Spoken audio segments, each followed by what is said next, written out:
It's lovely to have you on the stand. Could you just start by introducing yourself, please? Sure, pleasure to be here. Pleasure to have you. Thank you very much for the invitation.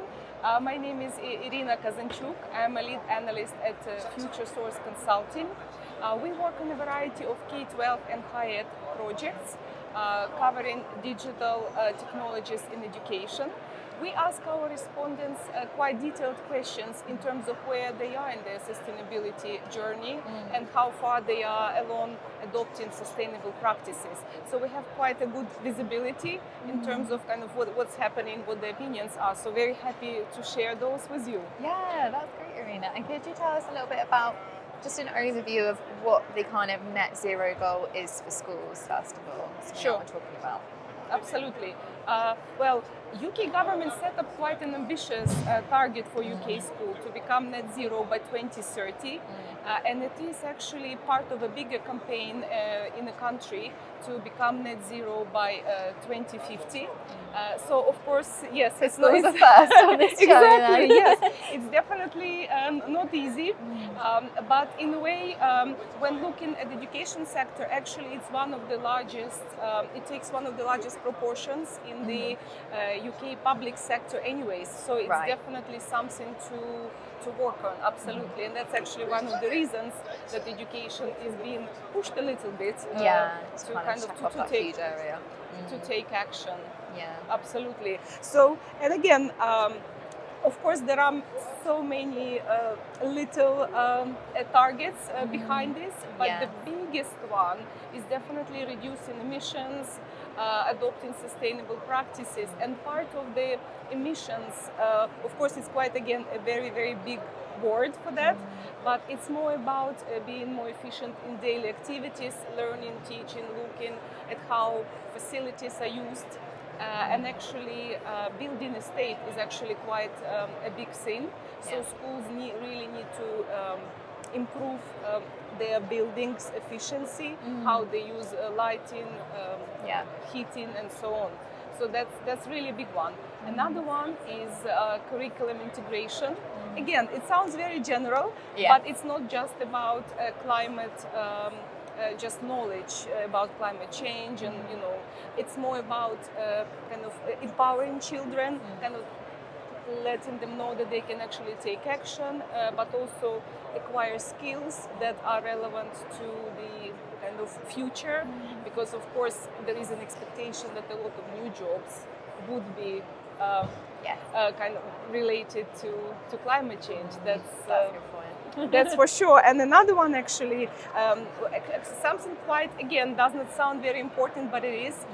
Schools are really, really encouraged to make a commitment to net zero, to really hold themselves accountable. A good example of this initiative actually is Let's Go Zero program, and they already engaged more kind of really thousands of schools where they can kind of get together, exchange best practices. So that's really something to pay attention to, actually. No, that's really good. Absolutely. What are some of the key challenges for schools then in meeting this target?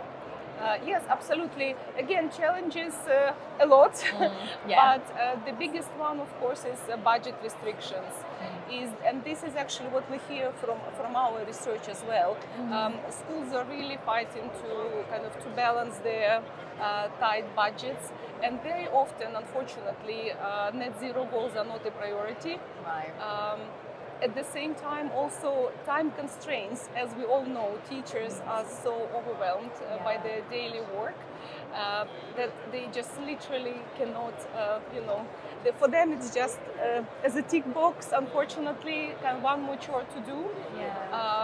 Another thing, it's probably also lack of knowledge, actually, and not only for students, but also from the school management staff. Is there much training like for management staff in this area? Very good question. Even though there are a lot of resources, but I think this idea of time making the time to actually absorb all that. And honestly, and I think another thing as well is actually it looks like a lot of schools maybe are not aware of some easy gains actually. Right. That so it kind of knowledge comes in kind of two ways: general knowledge, but also knowing what you can do. You can start little, but and actually make a big difference. And unfortunately, because of that, schools might be kind of having much smaller buy-in from the management or from teachers. So it's actually probably making that first step. Knowing so that you don't be overwhelmed. Because yes, the task is huge. But you can start little, just doing kind of at least making a commitment to do something is already a big step. Yeah, absolutely. So yes, so there is definitely potential, but those are the things that I think I would probably recommend to everyone who is working in education. Just not be afraid to make a first step, and then you can go slowly or fast if you can. Yeah, that's amazing. I love that. And what about what kind of good practice have you seen as well? Because it's nice people would have some examples to give them some ideas for how they can get started. Really. Sure, absolutely. Again, the good news is we don't have to start from zero. Schools don't have to start from zero. At the same time, of course, we also understand that different education institutions are at different stages of their journey, and we really need to meet them where they are. And unfortunately, it's kind of quite a mixed bag in terms of where they are, how prepared they are to take that step. But there are quite a lot of guidances already issued by the Department for Education. They have a list of kind of sustainability and climate change policies. So basically there is specific guidance for schools where they are encouraged to have a sustainability lead.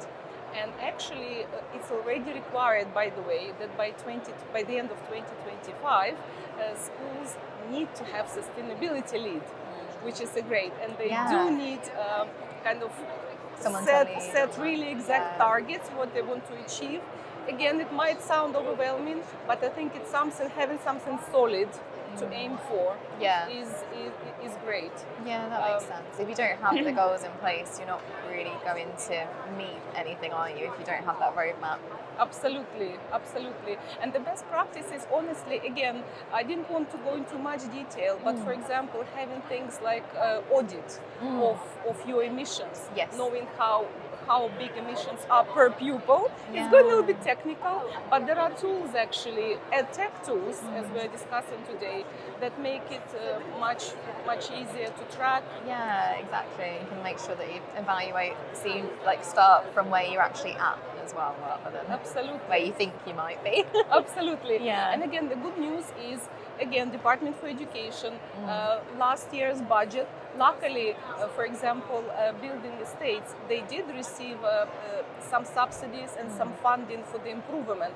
So yes, maybe not 100%, but at least there is a support there. And we have been noticing that because of that, schools have been taking more steps, which is encouraging. Absolutely. Definitely. So what about then in terms of tech tools, how can schools go about finding the right ones to support, and what kind of things can help them on this journey? Oh, absolutely. So the first ones, of course, as we said, those are the tools which are kind of controlling the energy efficiency. Those are really the big ones. So they are quite kind of large scale, I would say. Of course, there is a big place taken by IT infrastructure tools, starting from computing devices, going reviewing networks efficiency. So all those tools are really, really kind of important. And of course, educational tools which teach students skills, but also give them knowledge. And the best thing, there are a lot of platforms that do that at a low cost actually, and they're quite easily scalable in the community. That's really useful to know. So that's I would say, again, this is kind of first step. I think. I think it's a good point, because I think often it's just getting started is probably the most overwhelming part, isn't it? Absolutely. Yes, I know. You know, I know. taking that first step. Yes, Yeah. absolutely. Well, thank you so absolutely. much. It's been brilliant to talk to you today. Pleasure.